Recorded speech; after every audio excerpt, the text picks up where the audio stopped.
Comment rendre viable une association? C'est le sujet du jour. Je vais vous partager 3 choses qui me semblent très importantes.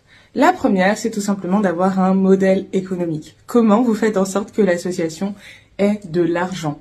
Vous ne pouvez pas dépendre uniquement des subventions. C'est souvent un modèle qui n'est pas pérenne et qui crée beaucoup d'instabilité puisque vous devez répondre aux besoins, aux cahiers des charges d'autrui.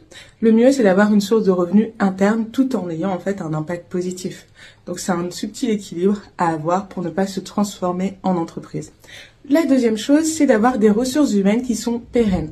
Au sein de l'association Novum Novem, que j'ai co-créée avec ma sœur en 2019, du coup, nous avons à peu près une douzaine de bénévoles actuellement. Et du coup, pour constituer cette association, ce qu'on a fait, c'est qu'au démarrage, on s'est vraiment concentré sur essayer d'avoir quelques personnes qui vont être là, mais sur le long terme, pas uniquement juste pour 1 ou 2 mois.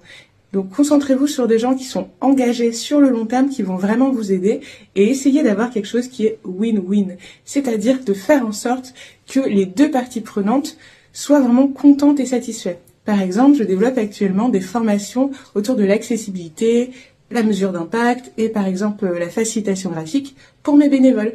Et l'idée, c'est d'avoir à la fois des intervenants, mais aussi que les bénévoles puissent monter en compétences en interne et partager leur expertise. Un troisième point sur comment on viabilise une association, c'est tout simplement aussi d'avoir de l'ambition. Le problème, la plupart du temps, c'est que si vous pensez petit, vous n'allez pas forcément aller très loin.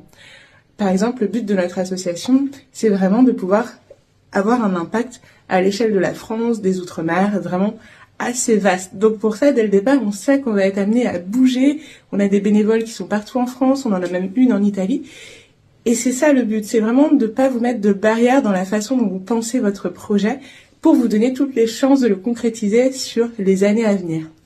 En tout cas, si le sujet vous intéresse, je pourrais refaire d'autres vidéos. À bientôt!